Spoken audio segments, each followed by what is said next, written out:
Imagine a world where there is dignity for all. Imagine a world where all parents and children are supported. Imagine a world where no one lives in poverty. Imagine a world where all older people are cared for. Imagine a world where access to social and health services is a right for everyone. Imagine a world where no one is left behind. God has provided the world with enough for everybody, actually. Enough for everybody. But majority of the people do not have any safety mechanism or any safety protection. They live in extreme poverty without the ability to participate in everyday life. If we want to assure that everybody has the basic living conditions to have a good life, then yes, social protection must be part of any society that wants to be fair, that wants to be just.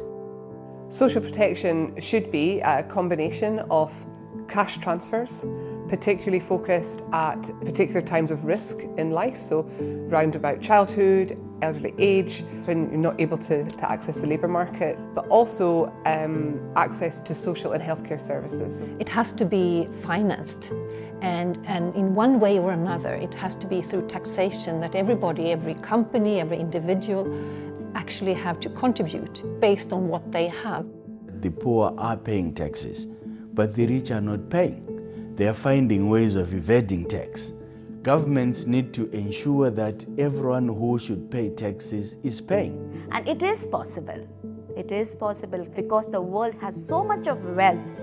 We have enough wealth for everybody's need, but not for everybody's greed. The beauty with social protection is also that when people that live in very vulnerable situations, when they get something, when they have access to better food, to education, to more security, then they will grow up and contribute themselves to society.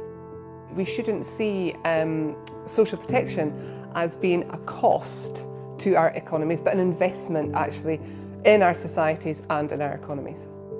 Social protection cuts across most of the areas of development. It cuts into education, into nutrition, into housing, into health, and consequently it is embedded in most of the sustainable development goals which were set for Agenda 2030. And we can see that it's necessary in all countries of the world that elderly people would need a pension. And that's a human right. It's a human right as a child or as a sick that you have a basic decent standard of living. Social protection itself is a human right. People do not have to beg for the right to live.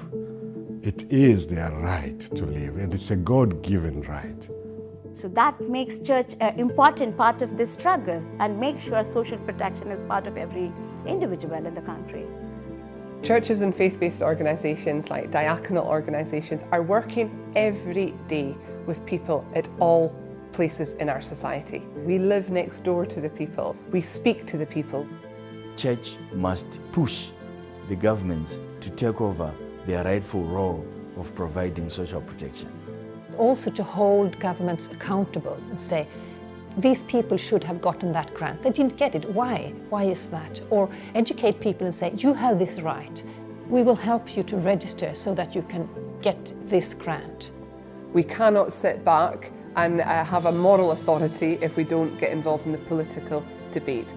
Every life that we're able to save through social protection is a testimony to God's love for all creation.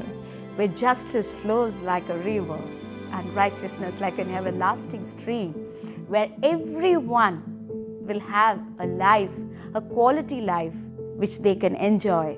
I think that should be a world we should be working towards. This world is feasible, and this is the world we want.